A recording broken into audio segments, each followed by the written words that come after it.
अस्सलामुअलैकुम। आज मैं आपके साथ शेयर करने वाली हूँ ट्राउज़र की कटिंग। अब जब से ये तरीका मैंने सीखा, मैंने बाकी सारे तरीक़ों को छोड़ दिया है क्योंकि वो मुश्किल भी थे। उसमें फ़्रंट और बैक को अलग-अलग कटिंग करने की ज़रूरत होती थी या बैक साइड को बढ़ा के रखना होता था। तो इसमें आपको ये सारे मसले पेश नहीं आएंगे। एक तो आपके ट्राउज़र की शेप परफेक्ट होगी और सेकेंड इसकी कटिंग बहुत ही आसान है। और आप जो बैक को बढ़ा के रखते हैं, फ्रंट को छोटा, तो वो मसला यहाँ पे नहीं होगा। जब आप इसकी कटिंग करेंगे, स्टिचिंग करेंगे, तो ऑटोमेटिकली आपका फ्रंट का आसन छोटा और बैक का बड़ा हो जाएगा। तो ना ही झोल आएगा, ना ही खिंचाव आएगा इस ट्राउज़र में। तो स्टार्ट करते हैं। सबसे पहले आपने ट्राउज़र के फैब्रिक को डबल फोल्ड करके प्रेस कर लेना है, फिर उसको 4 फोल्ड कर लेना है। ऊपर से मैं अनइवन फैब्रिक को इस तरह से बराबर कर लेती हूँ। कानवीस में निकल जाती है जो कपड़े में होती है, और एक आपका फैब्रिक बिल्कुल बराबर हो जाता है। तो यहाँ से मैंने फैब्रिक को बराबर कर लिया। अब यहाँ से हमने निशान लगा लेना है इलास्टिक के लिए। मैंने 2 इंचेस पे लगाया, आप इसको 2.25 इंच पे भी लगा सकते हैं या 2.5 इंचेस पे भी लगा सकते हैं। डिपेंड करते हैं आपने कितना चौड़ा इलास्टिक डालना है और कितना उसको फोल्ड करना है। तो यहाँ पे लाइन मैंने मार्क कर ली इस तरह से। इसके बाद जितनी आपको लंबाई चाहिए ट्राउज़र की, मैंने यहाँ पे ली है 39.5 इंचेस। तो आपने अपने नाप के मुताबिक इस तरह से लंबाई को मार्क कर लेना है और फिर उसके बाद आपने आसन को मार्क करना है। तो आसन यहाँ पे निशान लगाना है आपने, बैक साइड को नापना है। आपने बैक साइड का आसन नाप के निशान लगाना है, जो कि मैंने लगाया 14 इंचेस पे। अब ये 3 निशान लग गए, इलास्टिक का, आसन का और लंबाई का। अब इसके बाद क्या करना है, आपने यहाँ से 1/2 इंच पे इस तरह से मार्क करना है और यहाँ से 1 इंच पे, और इस तरह से एक तिरछी लाइन को ड्रॉ कर लेना है।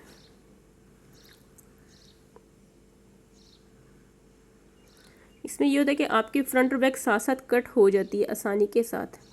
और जब हम इसको स्टिच करते हैं तो आपके फ्रंट का आसन ऑटोमेटिकली छोटा हो जाता है और बैक का बड़ा हो जाता है। तो उसमें ये होता है कि फ्रंट साइड से झोल नहीं पड़ती और बैक साइड से खिंचाव नहीं पड़ता। तो यहाँ पे तिरछी लाइन मैंने ड्रॉ कर ली। अब उसके बाद आपने करना क्या है, आपने अपने ट्राउज़र के बैक साइड की थाई को नापना है। यहाँ से देखिए 1/2 इंच आगे की तरफ आई हुई है बैक साइड का फैब्रिक, और पीछे से मैं इसको नापूंगी। तो यहाँ पे नापना आपने बैक साइड की थाई को है।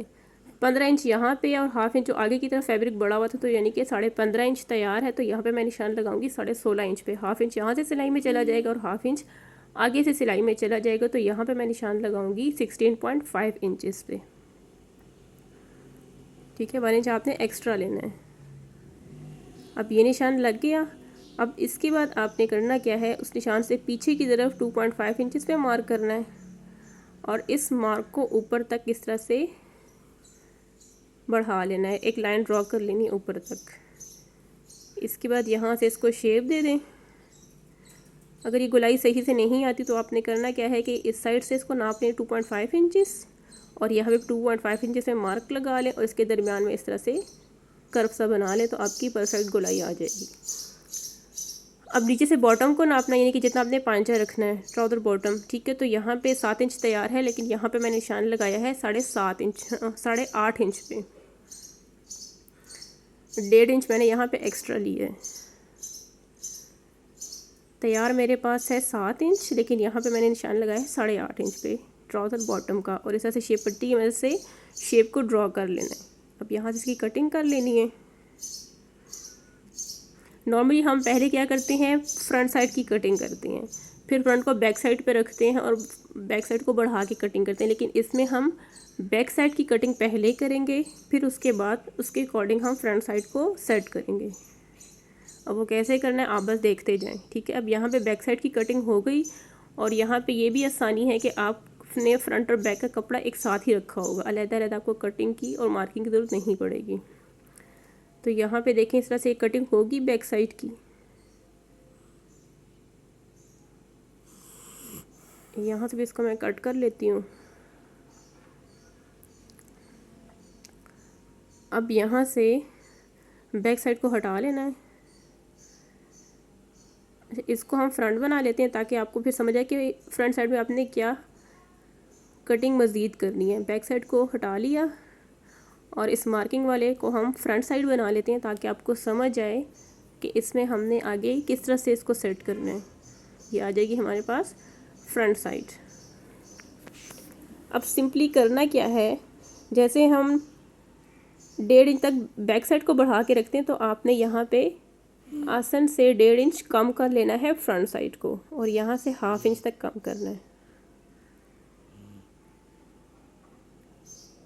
और यहाँ से इसको मार्क कर लेना है। वैसे हम क्या करते हैं कि बैक साइड को हम बढ़ा के रखते हैं 1.5 इंचेस से 2 इंचेस तक, लेकिन यहाँ पे हम क्या करेंगे, फ्रंट साइड के आसन वाले पार्ट से हम 1.5 इंच ऊपर और 1/2 इंच नीचे से इस तरह से कम करके शेप पट्टी में से शेप ड्रा कर लेंगे और इस फैब्रिक को कट कर लेंगे। अब जब ये ट्राउज़र स्टिच होगा तो इसका जो फ्रंट का आसन है वो छोटा होगा और बैक का आसन बड़ा होगा, तो फ्रंट साइड से झोल नहीं पड़ेगा आसन में और बैक साइड से खिंचाव नहीं आएगा। अब मैं इसको स्टिच कर लूँ, फिर मैं आपको दिखाती हूँ कि किस तरह से इसकी परफेक्ट शेप आती है और ना ही किसी किस्म का खिंचाव और झोल आएगा। मैं इसको स्टिच कर लूँ, फिर मैं आपसे इसकी फाइनल लुक शेयर करती हूँ। अच्छा, यहाँ पे मैंने थोड़े बहुत स्टिचिंग के क्लिप्स भी ऐड किए, क्योंकि पिछली वीडियो मेरी काफ़ी बहनें कह रही थी कि आपने फ़्रॉक की सिलाई नहीं दिखाई, तो वो भी सिंपल सी ही सिलाई थी, जस्ट आपको डिज़ाइनिंग का आइडिया देना था। तो यहाँ पे मैं उन्हीं सिस्टर्स के लिए कुछ क्लिप्स ऐड कर रही हूँ ताकि आपको आइडिया हो किस तरह से ट्राउज़र को स्टिच करना है। फर्स्ट आपने क्या करना है, फ्रंट और बैक के आसन को स्टिच करना है। आसन पे आप हमेशा डबल सिलाई लगाया करें। यहाँ पे मैंने भी डबल सिलाई लगा ली फ्रंट और बैक की। अब इसके बाद फ्रंट और बैक को इस तरह से एक दूसरे के ऊपर रख के साइड की सिलाई लगा लेनी है। अब साइड की सिलाई लगाते वक्त आपने ध्यान रखना है कि जितना आपने सिलाई का मार्जिन छोड़ा होगा उतना ही आपने यहाँ सिलाई में कवर करना है। इससे भी आपके ट्राउज़र की फिटिंग में फिर बाद में मसला आ सकता है। अक्सर हम फैब्रिक कम छोड़ते हैं, सिलाई हम ज़्यादा लगा लेते हैं। एक साइड की सिलाई कंप्लीट हो गई, अब दूसरी साइड की सिलाई लगा लेनी है। जब भी आप ट्राउज़र स्टिच करें तो आप हल्का सा फैब्रिक को पीछे की तरफ खींच के स्टिच करें। अगर आपकी सिलाई में थोड़ा बहुत खिंचाव होगा तो वो यहाँ पे सेट हो जाएगा और आपके ट्राउज़र में किसी किस्म का खिंचाव नहीं होगा। अक्सर ऐसा होता है कि या साइड की सिलाई में खिंचाव आता है या फिर जहाँ से फिटिंग की सिलाई ट्राउज़र की लगती है तो वहाँ पे खिंचाव आता है। तो फिटिंग की सिलाई लगाते वक्त तो आपने बहुत ध्यान रखना है कि जब आप ये सिलाई लगाएंगे तो आपने लाजमी यहाँ से इसको पीछे फैब्रिक को हल्का सा खींचना है। इतना नहीं खींचना कि आपकी सिलाई का टांका बड़ा हो जाए, बस इतना खींचना है कि इसमें खिंचाव ना आए। यही मेन चीज़ है कि जब हम यहाँ पे सिलाई लगाते हैं बिना पीछे से उसको थोड़ा सा खींचते हुए, तो जब हम इसको कंप्लीट कर लेते हैं तो ये वाली साइड की सिलाई हमारी ऊपर को उठती है। तो जब आप इस तरह से लगाएंगे तो आपकी सिलाई बिल्कुल स्मूथली यहाँ पे लग जाएगी और उसमें किसी किस्म का खिंचाव नहीं आएगा। अब चेक करने का क्या तरीका, जब आप सिलाई लगा रहे हैं तो यहाँ से इसको इस तरह से थोड़ा खींच के चेक करें। अगर इसके टांके टूटते तो इट्स मीन कि आपकी सिलाई में खिंचाव है। अगर नहीं टूटते तो आपकी सिलाई परफेक्ट है, आपके ट्राउज़र में किसी किस्म का खिंचाव नहीं आएगा। वो उसकी यहाँ से जो शेप है वो ख़राब नहीं होगी। अक्सर ऐसा होता है कि यही सिलाई हमारी ऊपर को उठ रही होती है। तो ये देखें, सिंगल सिलाई थी, वो एक टांका भी उसका नहीं टूटा। बस आपने इसको हल्का सा खींचना है पीछे की तरफ। अब यहाँ पे ट्राउज़र को मैंने कंप्लीट कर लिया। अब इसकी फ़ाइनल लुक चेक कर लें। ये इसकी इस तरह से शेप आ जाएगी। अब मैं आपको आसन भी चेक करवाती हूँ फ्रंट और बैक का। अब इसमें ये है कि जब आप बैक साइड की बढ़ा के कटिंग करते हैं, तिरछी सी कटिंग होती है, तो अक्सर बिगनर्स उसमें इलास्टिक भी सही से नहीं डलता। जब आप इस तरह से सीधी कटिंग करेंगे तो आपका आसन फ्रंट का छोटा, बैक का ऑटोमेटिकली बड़ा होगा। ठीक है, और आप इलास्टिक भी आसानी से डाल लेंगे। ये देखिए यहाँ पे 1.5 इंचज़ का इस तरह से गैप आ रहा है इसमें। तो इससे ये हो कि आपके फ्रंट के आसन में झोल नहीं आएगा और बैक के आसन में आपका खिंचाव नहीं आएगा और परफेक्ट शेप आती है। उठने बैठने में भी कोई मसला नहीं होता, कोई खिंचाव नहीं आता ट्राउज़र में। तो आई होप आज की वीडियो आपके लिए हेल्पफुल रहेगी। वीडियो को लाइक करना, शेयर करना, जरूर सब्सक्राइब करना ना भूलिएगा। मिलते हैं नेक्स्ट वीडियो में, तब तक के लिए अल्लाह हाफिज़।